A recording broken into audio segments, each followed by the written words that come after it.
Not Malik Riaz now, Bahria Town के गिर्द अब घेरा तंग किया जा रहा है। ये पूरी आर्मी का फैसला है, ये सिर्फ आसिम मुनीर नहीं कर रहे। जो डोनाल्ड ट्रंप के अल्फाज हैं, I think it has given a signal to Indian opposition, जो बिग कैपिटलिस्ट बैकर्स थे मोदी गवर्नमेंट के, कि they are fed up of them. Safe haven तो यूके भी है, हम भी जानते हैं, स्विट्जरलैंड भी था एक ज़माने में, लेकिन वो मुल्क अपनी रेगुलेशंस ऐसे बनाते हैं कि लोग अट्रैक्ट हों अपना पैसा पार्क करने के लिए। खुशामदीद, आप देख रहे हैं सिटिंग कमेटी और नया दौर। मेरा नाम है वकास हबीब राना, मेरे साथ मौजूद हैं अली वारसी और we have a special guest today. Huma Zaman is with us, she is a lawyer और हुमा बहुत सारा काम करती हैं जेंडर इक्वालिटी पे, उसके बारे में भी हम बात करेंगे। आज के टॉपिक्स पे मलिक रियाज पे देयर आर अपडेट्स और ये मामला चलता जा रहा है, उस पर हम और हमारे पास डिटेल्स हैं वो आपके साथ शेयर करेंगे। फिर इंडियन पार्लियामेंट में बहुत सारे इंटरेस्टिंग मामला हुए हैं, मतलब मोदी और गवर्नमेंट की तो उन्होंने ऐसी की तैसी कर दी है, वो आपके साथ डिटेल्स पूरी शेयर करेंगे। और इमरान खान साहब ने अपने बेटों को मना कर दिया है पाकिस्तान आने से, इसकी डिटेल्स भी आपको बताएंगे कि क्यों मना किया है, इसके पीछे क्या राज है। और हम बात करेंगे ये जो मीम्स बनती रही हैं पाकिस्तानी मीडिया पर और पाकिस्तानी पॉलिटिशियंस पर और पाकिस्तानी आर्मी चीफ पर, और उनको लिंक किया जाता है मरीम नवाज और आर्मी चीफ को, उसके बारे में भी हम बात करेंगे कि इसका क्या इम्पैक्ट होता है। तो शुरू करते हैं मलिक रियाज से। अली, उनके खबर आ रही है कि उनके कज़न है मलिक वसीम उर्फ नूनी साहब, नूनी भाई, उनको नोनी है, नोनी कर लें, नोनी चलो जिदा कह दें। हो सकता है घर वाले नूनी नून लीग से कोई ताल्लुक हो सकता है, घर वाले नोनी कहते हो। हाँ, नोनी कहते हैं। I think noni is the nickname ना, वैसे चलता है ये वाला शायद। ये वो बहुत पुराने मियां साहब के बहुत सपोर्टर हो। हाँ, ये भी हो सकता है। तो एनीवे उनको गिरफ्तार कर लिया गया। फिर एक ब्रिगेडियर साहब की खबर आ रही है, ब्रिगेडियर जफर हैं जो कि बहरिया टाउन के साबिक डायरेक्टर लैंड रह चुके हैं, और इस तरह के और भी उनके ऑफिसेज पर छापे मारे गए हैं और वहाँ से लोगों को पिकअप किया गया, और ये पिछली रात की बात है। So it's happening. जो हमने बात की थी कि ये 250 लोगों की है, बट हमने बीइंग कॉशियस हमने कहा था कि चलो 30-40 भी हों, तो इट सीम्स कि उस तरह मामला बढ़ रहे हैं और उन लोगों को उठाया जा रहा है। और मलिक रियाज की I think not Malik Riaz now, I think Bahria Town के गिर्द अब घेरा तंग किया जा रहा है। हाँ, इसरार अहमद राजपूत की ये ट्वीट है, उसके अंदर उन्होंने बताया कि 13 के करीब लोग जो हैं वो उनके एक ऑफिस से, उनके अकाउंट से रिलेटेड लोगों के भी जो है वो उठाए गए हैं, और उनके ऑफिसेस के अंदर से जगह जगह पूरे पाकिस्तान के अंदर छापे पड़ रहे हैं। अब ये नूनी को गिरफ्तार करना, नूनी व्हाटएवर ही इज़, या मलिक वसीम को, और साथ जो है वो इससे पहले कर्नल खलील साहब को जो गिरफ्तार किया गया है, तो इन दोनों को गिरफ्तार करने के बाद पर्सनली मैंने तो पहले दिन आपको कहा था कि ये effectively it's Bahria town being taken over, और इसमें इसीलिए मेरा व्यू है कि ये सिर्फ इमरान खान वाला मामला नहीं है, बल्कि ये जो मलिक रियाज का पहले से एक मसला चल रहा है फौज के साथ, और वो मसला जो है वो बिल्कुल मुख्तलिफ है। वो उनका जो 460 अरब रुपए वाला केस है, और बहरिया टाउन ने जो पैसे देने हैं DHA के, और उनका DHA वैली वाला जो इशू है, उसकी वजह से ये मसला चल रहा है। और आई थिंक कि ये पूरी आर्मी का फैसला है, ये सिर्फ आसिम मुनीर नहीं कर रहे, बल्कि आर्मी, क्योंकि ये कियानी साहब के दौर में ये मसला शुरू हुआ था। कियानी साहब के बाद राहील शरीफ ने भी इसको परसू करना जारी रखा। जनरल बाजवा के दौर में इनके ऊपर केस चला, साकिब निसार ने उनका जो है वो फैसला दिया, और अब आई थिंक कि Malik Riaz has run out of his core commanders, है ना, जिनको उन्होंने नौकरी पर रखा था। स्टॉक जो है वो खत्म हो गया, कि कभी ना कभी कोई ना कोई उनके पास मौजूद था हर दौर में जो उनको बचाता था। I think after general Faiz, Malik Riaz has run out of his powerful backers in the army. Ali, देखिए ना, वो मोहसिन बेग ने इसका जिक्र किया है कि मैंने पहला 25 करोड़ का चेक मेरे सामने दिलवाया गया। खुद मलिक रियाज ने इमरान खान साहब को हैंड ओवर किया वो चेक। अच्छा, ये वैसे बड़ी मजेदार बात है, खान साहब ने 25 करोड़ वाले किन्ने को चेक पड़े इन्हें। इसहाक डार से भी 25 करोड़ का पकड़ा था उन्होंने। फिर जब मियाँ साहब थे एग्जाइल में, तो उन्होंने हमजा शहबाज से भी 25 करोड़ का चेक पकड़ा था। मलिक रियाज से भी उन्होंने 25 करोड़ का चेक पकड़ा है। कितने को करोड़ हो गए? मुझे लगता है 25 कोई लकी नंबर है। ये लेकिन उस वक्त Bushra Bibi was not in his life, लेकिन वो मे बी किसी और पीर साहब ने कहा हो कि फड़ना बची है हाँ, हाँ, because you know Bashir- constitution one जो वन कॉन्स्टिट्यूशन एवेन्यू जो प्लाजा है कॉन्स्टिट्यूशन एवेन्यू पर हाँ। Supreme court Yeah. उसके जेरे साए है बिकॉज हाँ। सुप्रीम कोर्ट ने एक फैसला दिया था कि ठीक है बनाएं आप, क्योंकि उधर जजेस के भी उसमें फ्लैट्स खान हैं, साहब का अपना भी flat उसमें है। खान साहब का है, और वो सिर्फ 25 मेरे ख्याल से 3 करोड़ का इनको कॉस्ट किया था, 3 करोड़ की 1 करोड़ ना। तो रेहाम ने कहा कि मुझे भी ले दो, तो जो डेवलपर थे इमरान ने कहा वो नहीं वो अब नहीं देगा, तो वो डेवलपर ने भी इनकार किया, उन्होंने कहा ये तो मैंने खान साहब को स्पेशल दिया था, इसकी असल कीमत इतनी है, हाँ, you know 25 crore. I think 25 crore की 25 करोड़ ही है। होगी उसकी भी। पर हुआ ये हमने ये बताया कि मलिक साहब तो निकल गए हैं दुबई से, तो ये जो यू नो अमीर लोग होते हैं, इतने अमीर अल्ट्रा अमीर जो होते हैं, इन्होंने सेफ हेवन्स बनाए हुए जाते हैं, इन्होंने बंदोबस्त किया होता है अपना कहीं ना कहीं। सेफ हेवन्स इन्होंने नहीं बनाए होते, सेफ हेवन्स मुल्कों ने बनाए होते हैं जो प्रचार कर रहे होते हैं कि हम तो बड़े हम तो ऑनेस्ट लोग हैं, हम तो ये हैं। सेफ हेवन तो यूके भी है, हम भी जानते हैं, स्विट्जरलैंड भी था एक ज़माने में। अब लोगों ने नए ढूंढ लिए हैं, लेकिन वो मुल्क अपनी रेगुलेशंस ऐसे बनाते हैं कि लोग अट्रैक्ट हों अपना पैसा पार्क करने के लिए यहाँ। तो हमारी एलीट जो है वो करते रहते हैं, उन्होंने कहीं ना कहीं अपने वो बंदोबस्त किया होता है कि वो यहाँ से जब भी कोई गर्मी आए, सर्दी आए, you know they can move out and वहां पर वो उसको जी adjust कर वो सकें। तो सब लोगों ने रखे हुए होते हैं। आपको याद होगा ब्रिटिश वर्जन आइलैंड्स का केस, पैनामा, वहीं पर पैनामा केस आपके सामने है, फिर और बहुत सारे। लेकिन मैं मलिक रियाज के केस में ज़्यादा इंटरेस्टेड हूँ। आई थिंक कि ये एक फैसिनेटिंग स्टोरी है। वकास आप ये बताएं ना ज़रा, आपको जो कल हमारा फेसबुक पर क्लिप था वो बहुत सारे लोगों ने देखा है और लोगों ने भी उसको शेयर किया है, तो आपको भी बड़े मैसेजेस आ रहे हैं। अली काफ़ी एंग्जाइटी है लोगों में, जिन लोगों ने इन्वेस्ट किया हुआ है, जो तवाक्तर इन्वेस्ट करते हैं। और आपको पता है कि मलिक रियाज का जो बहरिया टाउन है ना, वो देखें एक शहर से बाहर शहर है। लाहौर से, लाहौर की अगर एग्जांपल ले लें, पिंडी का भी आप देख लें, लिटरली आउटसाइड उसको कहते हैं बहरिया टाउन इस्लामाबाद। यस, वो पिंडी से भी पीछे है, यानी वो जीटी रोड पर है, लेकिन वो शहर के बाहर शहर बसाता है। उसने ये बेचा कैसे? ये एक ख्वाब है ना, ये इसको बेचा किस तरह? वो इस तरह कि जो बाहर लोग रहते हैं उनको एक ख्वाब दिखाया गया कि यहाँ पे सिक्योरिटी बहुत टाइट है, यहाँ पे बिजली नहीं जाती है, यहाँ पर you know close door community है, गार्ड्स हैं वगैरह वगैरह वगैरह। अब वो लोग बाहर बैठे हुए और हैं, आपकी प्रॉपर्टी पर कब्जा नहीं होगा, कब्जा नहीं होगा, सबसे बड़ी बात। That's true and he is true to his word on this.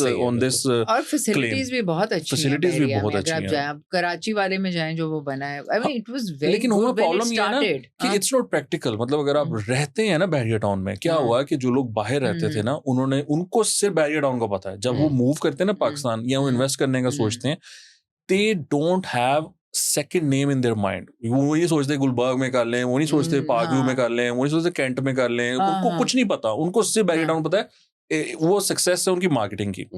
अब वो जब वो लोग यहाँ आकर लेट्स से मूव किए पाकिस्तान, वो रहते हैं जब बहरिया टाउन में, तो you know you confined to that Bahria Town. If I have to travel to Gulberg, तो इट्स अ ह्यूज थिंग कि वो यहाँ गुलबर्ग जाना है। हाँ, वो इट्स लॉन्ग जर्नी। तो बीएनबी कर लेते हैं। हाँ, एयरबीएनबी का वो एयरबीएनबी कॉन्सेप्ट ज्यादा चल रहा है, वो ज्यादा बेहतर है। अब मसला ये है कि वो लोगों का पैसा बहुत लगा हुआ है अली, बहुत सारे लोगों का बहुत पैसा लगा हुआ है, और वो इन्वेस्ट करते हैं, और उसके बाद वो फाइल्स और प्लॉट्स की यू नो सेल परचेज का भी मामला होता है। So millions and billions are parked there. सो लोग इस टाइम कंसर्न है अपनी प्रॉपर्टीज को लेकर, और मुझे बहुत सारे लोगों ने मैसेजेस किए हैं, वो पूछ रहे हैं कि इसकी क्या डिटेल्स हैं, क्या मामला चल रहा है। तो देखें, ये तो अब जो है वो है, हम उसको वही बता रहे हैं। प्रेडिक्शन वैसे तो करनी नहीं चाहिए। हमारा प्लेटफॉर्म है कि हम जमीन की जो है वो ज्यादा है, लेकिन पॉलिटिकल में बात कर रहा हूँ। जी। और जो हमारे मुल्क में बिजनेस का मॉडल है उसको देखते हुए मैं बात कर रहा हूँ। तो मेरा ये ख्याल है कि आई डोंट थिंक कि एकदम से प्रॉपर्टी की वैल्यू को कुछ होगा। प्रॉपर्टी की वैल्यू जो है वो बहरिया टाउन में पिछले कई कम से कम 10 साल से तो एक ही जगह पर टिकी हुई है, उसमें कोई इंक्रीज नहीं आ रहा। वो नए ब्लॉक्स लॉन्च कर रहे हैं, 5 मरले वाले, 8 मरले वाले, 7 मरले वाले, 10 मरले वाले, बट नथिंग इज, ये नहीं है कि उनकी जो मरला जो रेट है ना वो एक ही जगह पर रुका हुआ है। एंड कंसिडरिंग कि भाई एक जगह है जो आज से फॉर एग्जांपल 2012 में या 2015 में एक रेट था उसकी जो मार्केट का, वो आज भी वही है। तो इससे बस जवाल का शिकार है। I am just very anxious to get to the next topic because I am loving it. You know Indian parliament में ये बातचीत शुरू हुई, जो ऑपरेशन सिंदूर था उस पर बात हुई है, और जो डिफेंस मिनिस्टर हैं वहाँ के, उन्होंने वहाँ पर बातचीत की, एंड इट्स सो इंटरेस्टिंग कि वो हम लेंगे कश्मीर से जो सफर है हाँ। कि उन्होंने एक बयान दिया है, हमारा मकसद टेरिटरी कैप्चर करना तो नहीं था।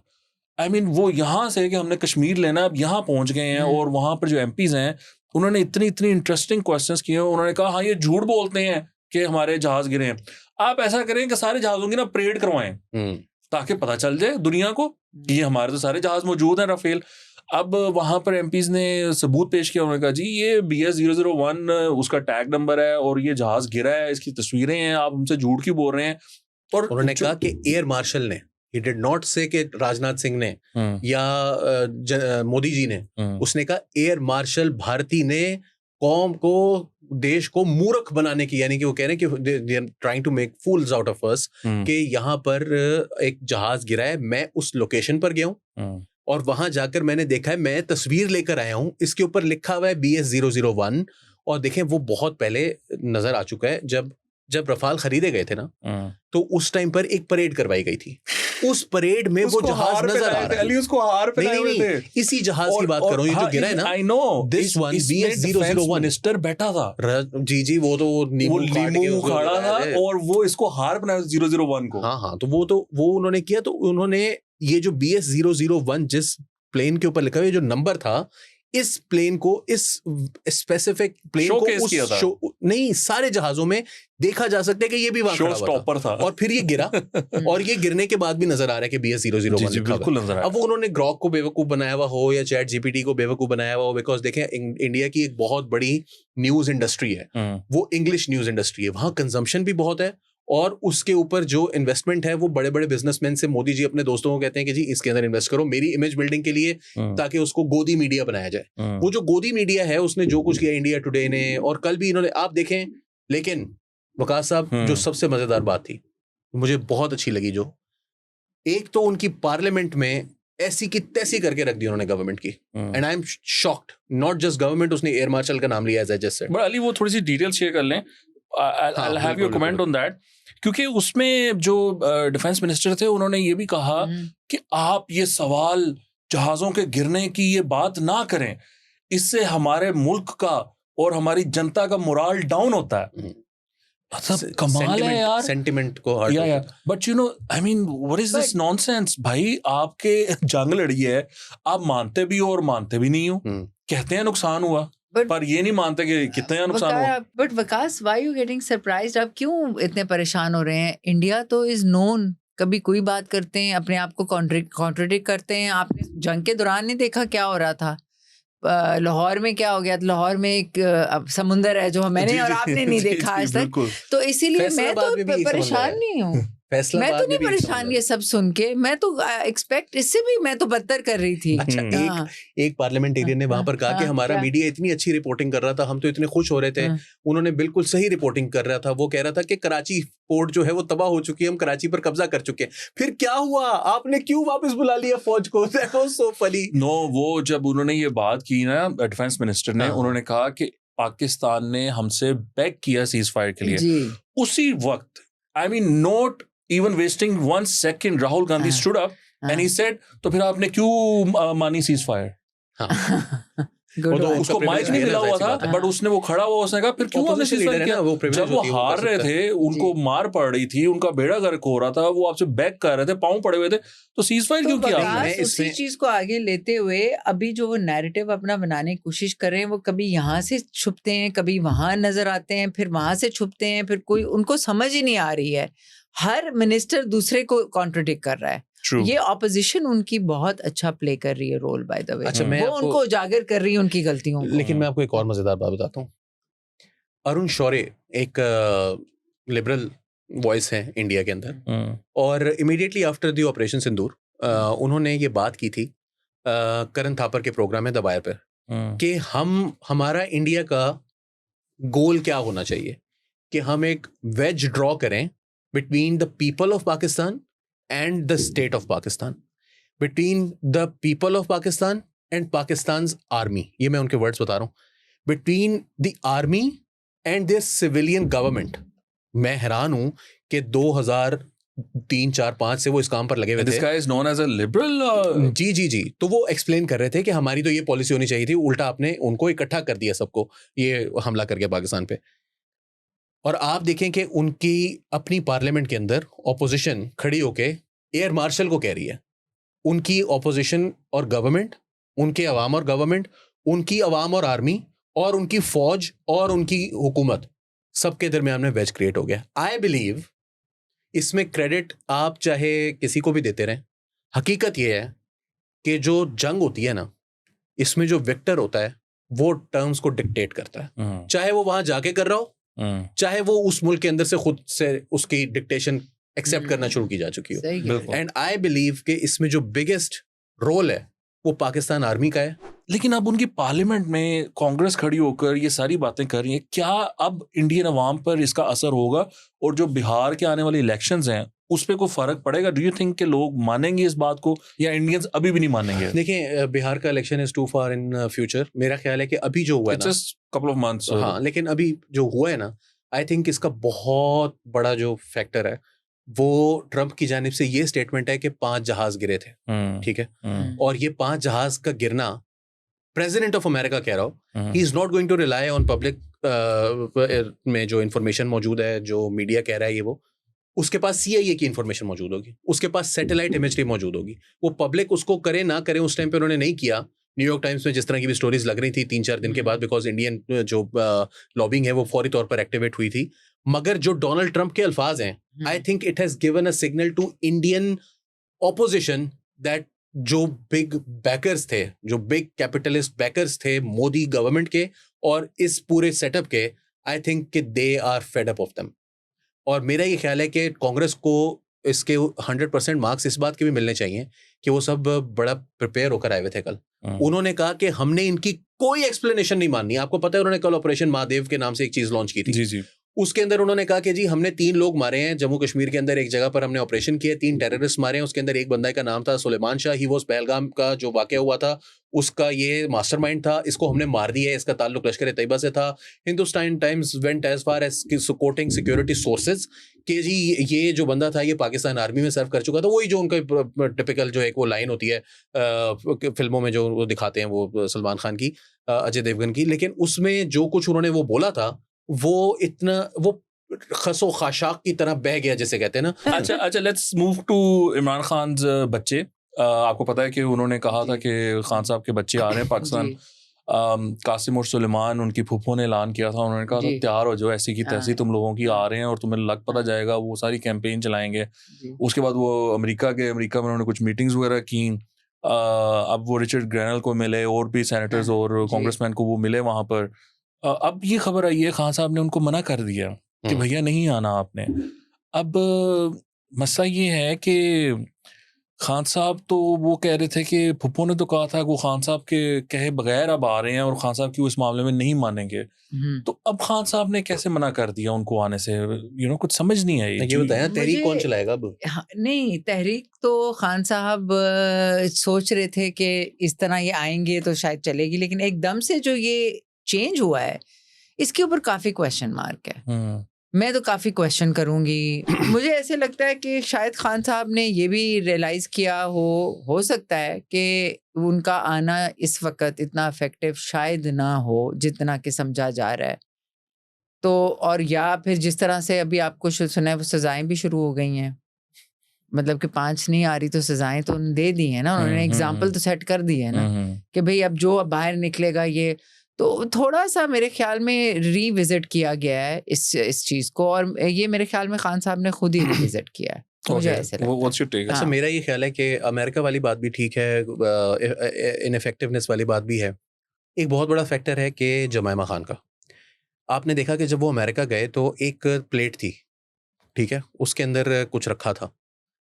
किसी ने ग्रॉक से पूछा पाया ना कि उसने कहा जी मैनू तो लगता है कि पॉर्क है। अब वो जो मामला था ना वो ब्लो अप हो गया ट्विटर के ऊपर, एंड जमाइमा मस्ट हैव थॉट कि ये तो बच्चे हैं, इनको पाकिस्तानी पॉलिटिक्स का क्या पता, ये तो अभी अमेरिका में थे and they couldn't handle this basic CPR चीज कि जो तस्वीर ले रहा है उसको ये पता होना चाहिए कि प्लेट में कुछ रखा हुआ है, इसका कुछ हो सकता है।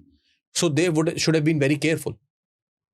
यहाँ पर वो आ जाते और यहाँ पर कैसी डर्टी किस्म की उनके खिलाफ कैंपेन हो सकती थी, and she doesn't trust Aleema Khan या उनकी जो फुप्पियाँ चचियाँ यहाँ पर जो भी खालाएं जो भी हैं और जो भी हैं मतलब रिश्तेदार उनके, खाला तो नहीं, और पार्टी पर भी वो ट्रस्ट नहीं करती.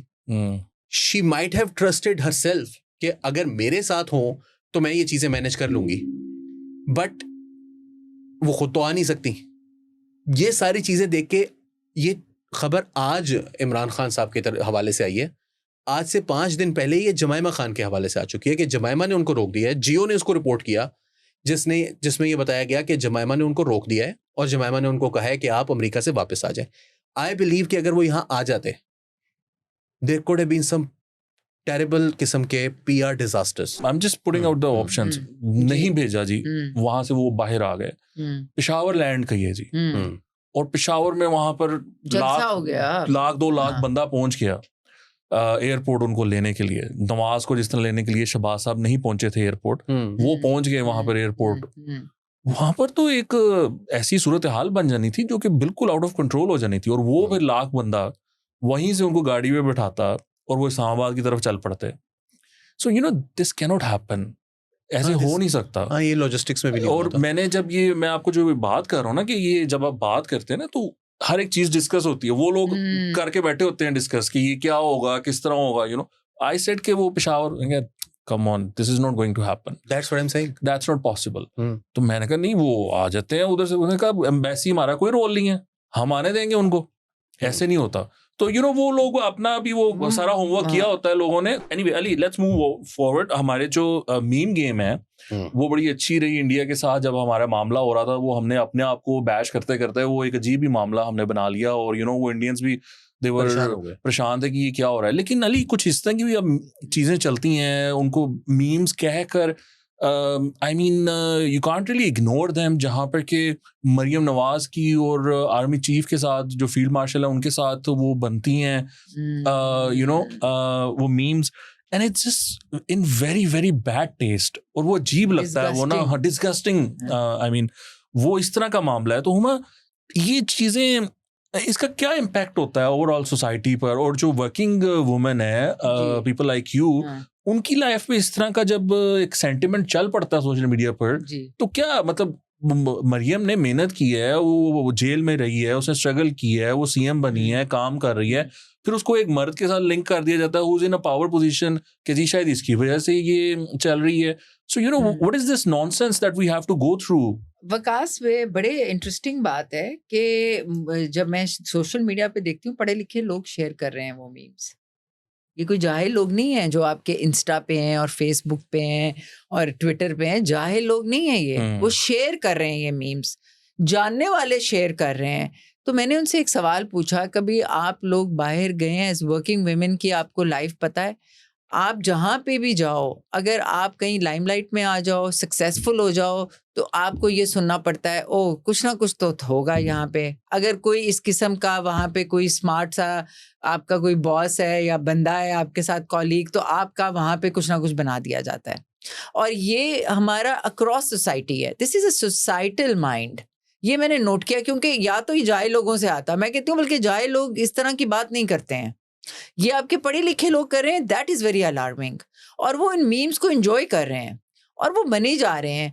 देखें, आप जिसी भी फीमेल है, वो चाहे पब्लिक स्पेस में you doing a lot of injustice. It's just not about the CM, it's about every woman. हर औरत जो पब्लिक स्पेस में बाहर काम करने निकलती है, आप उसकी ज़िंदगी को जीर्ण कर देते हैं ये करके. आपको पता है कितना ट्रॉमा होता है इस बात का कि भाई मेरी कैपेबिलिटी पे बात करो. हो सकता है मैं नालायक हूँ, कोई प्रॉब्लम नहीं है, मेरे मेरिट में कम हो, उस पे बात करो, लेकिन वो आपकी खूबसूरती पे बात करेंगे या आपकी इस एसोसिएशन पे कि शायद एसोसिएशन है इसीलिए माइलेज मिल रहा है, ये सारे इसीलिए सक्सेसफुल हैं और पहुंचे कामयाबी. तो ये बहुत बैड टेस्ट नहीं है, ये डिस्गस्टिंग है और इसको डिस्करेज करना चाहिए. मीडिया हाउसेस को, लोगों को डिस्करेज करना चाहिए. लेकिन एक अजीब सी बात है कि आपका पढ़ा लिखा तबका इसमें इन्वॉल्व है. इसमें इंटरेस्टिंग बात ये है कि हमें ये बताया गया था कि मरियम नवाज पर एस्टैब्लिशमेंट ने क्रॉस लगाया हुआ है because you know she sort of struggled against establishment, yes जब उनके वालिद साहब जेल में थे तो उन्होंने उनके साथ लड़कर वो फिर खामोश रही, फिर वो ट्वीट करती थी, फिर आ गई ट्विटर पर। सो हमें बताया गया था कि एस्टैब्लिशमेंट नहीं मानती मरियम के नाम पर। अच्छा, वो सीएम बन गई, आर्मी चीफ जो है, ये तो नए आए थे उस वक्त, ये क्या कि एक मर्द के साथ एसोसिएट करके अच्छा ढूंढा जाता है। फिर लेट्स सपोज कि वो ना एक इवेंट पे रोते, हाँ, वो एक आ गए इवेंट पर और वो इवेंट नहीं, मरियम ने ये कि- ऑर्गेनाइज किया था। वकास, अली, दैट देखिए, इवेंट, वो हॉर्स जिस एंड इवेंट कैटल पे चले शो, जाओ, हुमा सो हॉर्स एंड हाँ, कैटल शो हाँ, होता है फोर्ट्रेस में, हाँ, हर साल होता हाँ, था, but Maryam made it grand, उसको बड़ा उसने ना हाँ, बेहतर बना बहुत दिया, अच्छा बनाया उसने था। बुला कुछ लिया साल से वहां हो पर। भी नहीं रहा था। देखिए, मैं आपको एक बात बताता हूँ, ये 2024 में हुआ। आसिम मुनीर 2022 के नवंबर में बना था आर्मी चीफ। 2012 में जब मैंने पीटीआई के दोस्तों से मेरी लड़ाई हुई और मैंने कहा कि मैंने आइंदा इस पार्टी को सपोर्ट नहीं करना, वो इस बात पर हुई थी कि मरियम की फेक अजीब अजीब नंगी नंगी ना तस्वीरें फेसबुक पर अपलोड कर रहे थे। उस वक्त सर्वेलेंस भी इस तरह की नहीं थी, रिपोर्टिंग भी उस तरह की नहीं थी, फेसबुक भी नहीं देखता था क्या चीज़ चल रही है क्या चीज़ नहीं चल रही। वो तो बाद में बहुत सारे उनके ऊपर भी चेक्स लगे हैं, मगर उस टाइम पर इस तरह की चीज़ें लगा देते थे लोग और चलती रहती थी। एंड आई यूज्ड टू से, और जो मुझे मैसेजेस आते थे, और जो मुझे उस ज़माने में व्हाट्सएप तो नहीं होता था इतना ज़्यादा, तो जो मैसेजेस आते थे दोस्तों के, और वो हमारे ग्रुप्स में हमने बनाया हुआ था SMS का ब्लैकबेरी के ऊपर, तो उसमें जिस तरह के मैसेजेस मुझे आते थे और मैं कहता था यार तुम करो तनकीद, शहबाज शरीफ पर करो, नवाज शरीफ पर करो, मरियम नवाज की भी अगर तुम्हें पॉलिटिक्स को ठीक समझ में नहीं कर क्या रही थी, वो पॉलिटिक्स में नहीं थी, मगर उस टाइम पर भी when she was just there for distribution of laptops, कि जी ये लैपटॉप बांट दिया, 2012 की मैं बात कर रहा हूँ, उस टाइम पर अगर आप उसकी नंगी तस्वीरें लगा रहे हैं, I think this is a generational issue. हमारी सोसाइटी में कोई औरत महफूज नहीं है उसकी इज्जत, जिसको चाहे आप जो मर्जी। हम कल कसूर वाला डिस्कस कर रहे थे, क्या थी, 3 साल की बच्ची थी, कोई कह सकता है कि she was coming on to me, जो तुमने उसको मोलेस्ट किया जाकर, अच्छा कि कपड़े ऐसे थे, कोई कपड़े ऐसे थे, उसने कोई ऐसा इशारा किया था, उसके बच्ची के दिमाग में भी कभी ऐसी बात आई, कहते हैं ना कि रोबोट ही होगा फिर कोई। हाँ, तो अब वो तो रोबोट नहीं था। सो ये चीज एक सोसाइटी का प्रॉब्लम है ये पूरा। इसको आपको स्कूल लेवल पे भी पढ़ाना चाहिए। सोशियोलॉजी एक सब्जेक्ट होता था पहले हमारा, जिसमें हमें ये सिखाया जाता था कि आपने चीजें नहीं फेंकनी। सिविक सेंस, हमारी सिविक सेंस ही नहीं है। उस सिविक सेंस में आप ऐड करके एक तमीज, अदब अदाब तो हमारे माशरे से उड़ चुके हैं। गुड आइडिया, ये जो है ना, ये चीज वापस आनी चाहिए। और एथिक्स का सब्जेक्ट जो है ना, ethics, वो कंपलसरी करें। ये यूनिवर्सिटी और यूनिवर्सिटी तक पढ़ाना चाहिए। जैसे इस्लामियात आप बीए तक पढ़ाते हैं ना, एथिक्स भी पढ़ाएं। वैसे तो वो कहते हैं कि इस्लामियात में बीए एथिक्स भी आ गई है, लेकिन उसको एथिक्स को एज अ सब्जेक्ट पढ़ाएं, क्योंकि ये बहुत इंपॉर्टेंट है, उसमें नंबर लेना जरूरी होना चाहिए। ऑब्जेक्टिफाइंग विमेन जो है ना, वो तो पूरी दुनिया में होता है, लेकिन एक बाउंड्रीज हैं। ये जो हमारे यहाँ जो शेयरिंग है ना, ये जोक्स अबाउट विमेन, इस तरह के ये जोक्स बने हुए हैं, और ये अच्छी अच्छी बड़ी बड़ी पढ़ी लिखी महफिलों में जोक्स होते हैं। तो वो कर्टेल करने के लिए तो एक पूरा माइंडसेट एक जनरेशन का। आपके देखने का बहुत शुक्रिया। As always please make sure that you subscribe, और वो जो है ना बेल आइकन वो दबा लें। अब हमारी जो वीडियो आती है वो आपको उसका नोटिफिकेशन भी आए, ताकि आप देख सकें। And of course we were loving the comments, we understand कि आपके बड़ा अच्छा सेंटिमेंट है शो के लिए। Thank you for that, thank you for your support. हम आपको मिलेंगे next week Mondays and Tuesdays 10:30 बजे नया दौर पर। खुदा हाफिज।